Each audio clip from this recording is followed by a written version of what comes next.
Hello and welcome to the Daily Gas for August 31st, 2025, called Paint It Black Sudoku by Bill Murphy. Obviously, you don't have to sing it. When I made this guess yesterday, right, we did guess correctly. When I made this guess yesterday, instead of just sending the words, I sent a link to the YouTube video for this song. Um, such a good song, great band.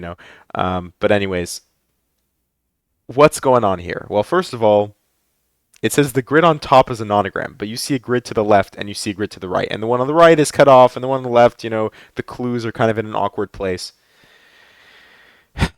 This puzzle gave Bill some trouble when it came to setting. If you guys remember my Colombian Sudoku, well, it's not, sorry, it's not my Colombian Sudoku, it was Xavier's Colombian Sudoku. I just transferred it into a Sudoku pad link. There were a lot of problems with it, right? For mobile users, the left, right, the portrait mode version wasn't, or the landscape version wasn't great. And I never created like a portrait mode version that might be better for mobile users.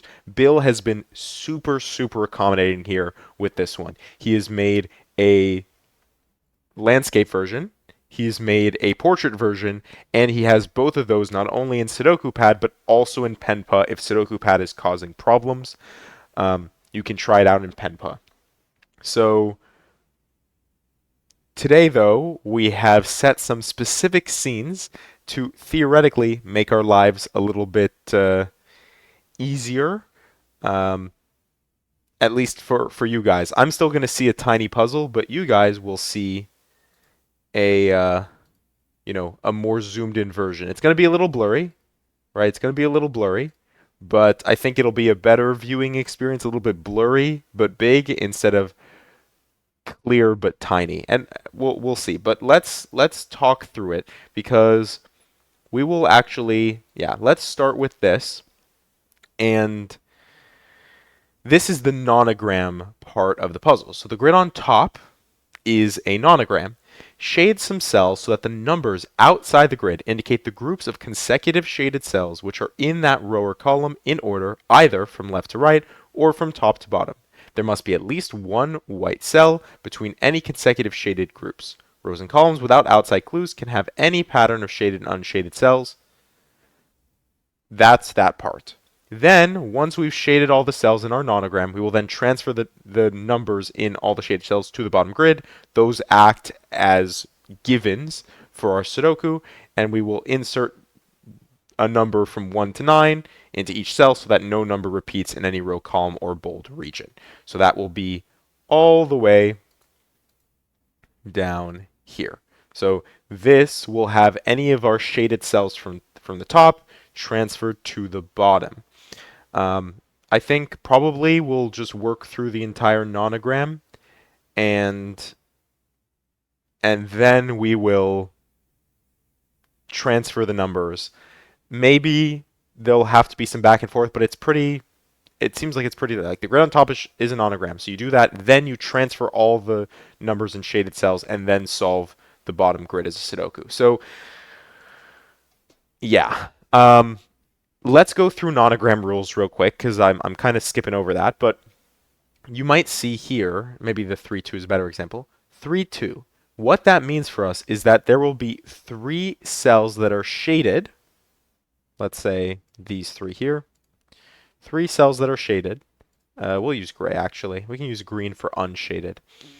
And now we need to have like white space in between. So we'll throw greens down.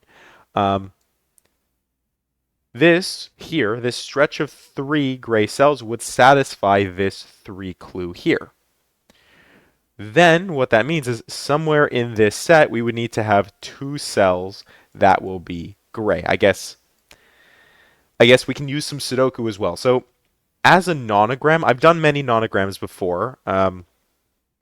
I used to do a lot of nonograms back in my undergrad. I liked there was a puzzle website that just had all sorts of different puzzles, Sudoku, but also nonogram and Slitherlink and Moss-U and light up puzzles and all sorts of puzzles that you could think of, pencil puzzles.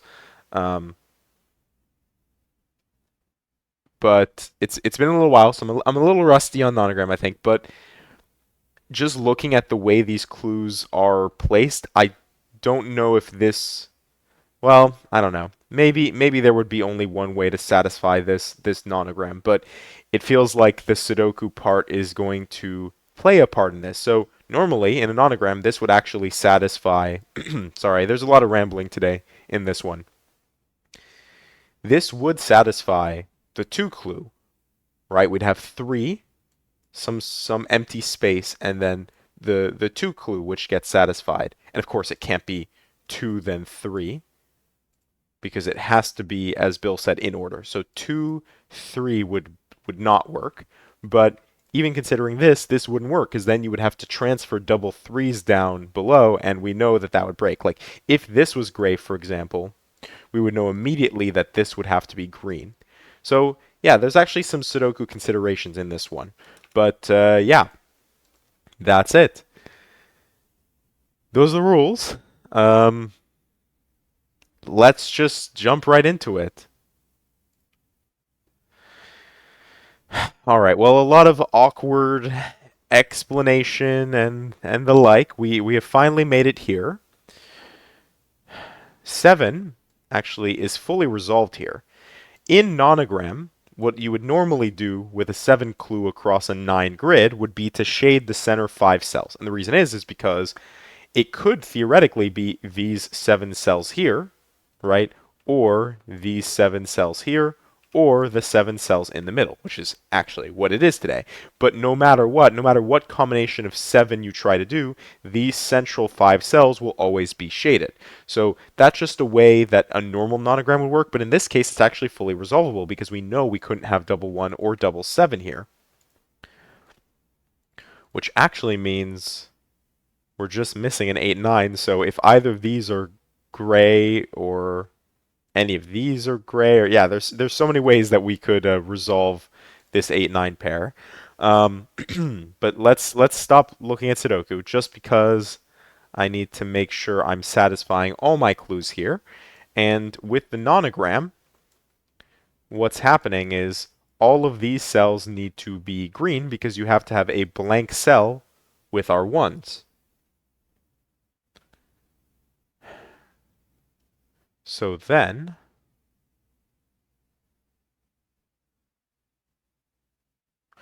ah, 3. So 3, 3. We have double 7 here. We have double 9 here. That means that this would be forced to be our 3, and then here we couldn't. This would have to be green, and then this would have to be 3 here because we can't have the 8. And then these are also all connected by, these are all 1s, so these all need to have gray cells. Oh, and also the 1. Hello. The 1, 1, 1, there's only one way to do 1, 1, 1. The same thing is true over here. There's only one way to do 1, 1, 1. This has to be 2 length, and yeah, we can see it doesn't actually take up that extra 3. This is 1, 1 here.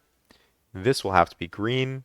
This is going to be green because there's only one way to build out the grays here.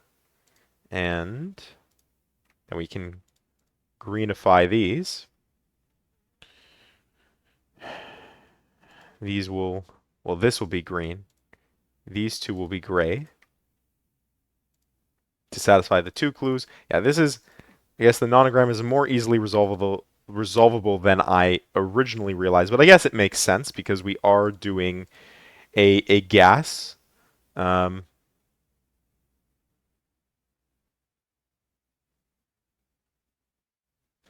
well, sorry. These, there's only 3 1s, so here all of these are green.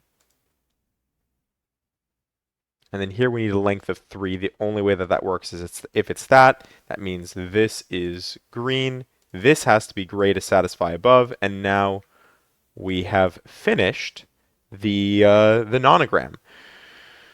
So let's transfer over all of these digits. Whoops, wrong scene. There we go.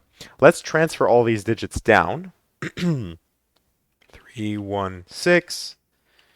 7, 8, and don't mind me while I just work through this. 1, 2, 3, 4, 5, 6, 7. Oh, 5, 9. We actually can place 8, 9.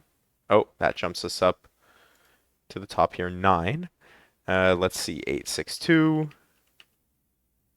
7, 4, 9, 2, 6, 8, 5, 1. Hopefully I haven't made a transfer error here, because otherwise we will not have a very fun time. And from here, do we actually want to shade? Sure, we'll shade so we know the difference between our givens and our placed digits. Alrighty. So now,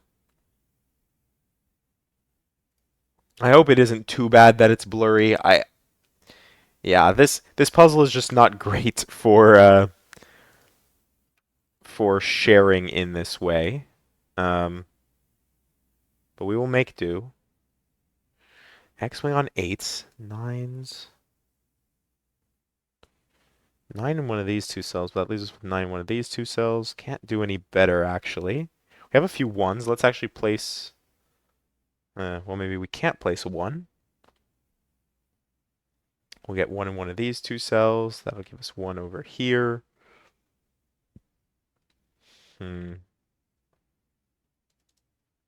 2s maybe? No, 2 goes in one of these two cells. Or in one of these two cells. Or in one of these two cells. It's not very restricted, is it now? 7s, I see a few 7s. Ah, here we go. Get a 7. And then get a 7 here. Then we're left with an X-wing on 7s. But that's a little more information. Actually, why am I not considering this? We are missing what? I guess it doesn't really matter. I was like 1, 3, 5, but 1, 3, 5, it's just a chocolate teapot. This is 1, 3, and 4. Ah, there we go. This is 4. 1, 3 in some order. 1, 3, 2, 5. I've completely missed the 5s. All right. Let's just continue with the Sudoku that we can do. We won't just check digits arbitrarily. Let's see where we're only missing a couple digits and work from there. 2 and what are we missing still? 2 and 6. 2 and 6. Then 6 gives us X-wing there. What are the 3 we're missing here? 3, 5, and 2. There we go. This is 2. 5 actually now gives us 3 gives us 5, and that resolves our chocolate teapot. 1, 3, 1. This is 4. Then this is 4, 5, 9. 4, 5. There we go. 4, 5, 9. 4, 5. 6, 5. We can resolve that thanks to the 5 here. This is 6, this is 5, and actually the 6 should be resolvable. I remember that being an X-wing. 5 gives us 5. Then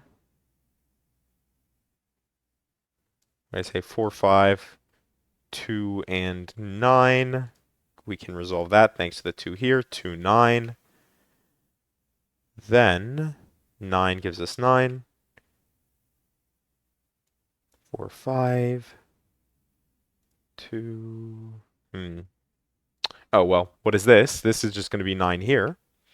We still need 6 and 8. We can resolve that. 6 and 8. 8 gives us 8 here. We still need 4, 5, 7. 5, 7 gives us 4. And 4, there we go. 4 gives us 4, gives us 5, gives us 7, gives us 5. We got 7 here. We still need 3, 1.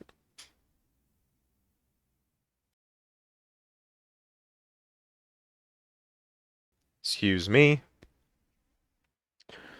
Needed to mute there for a second. 2, 4, 1, 3.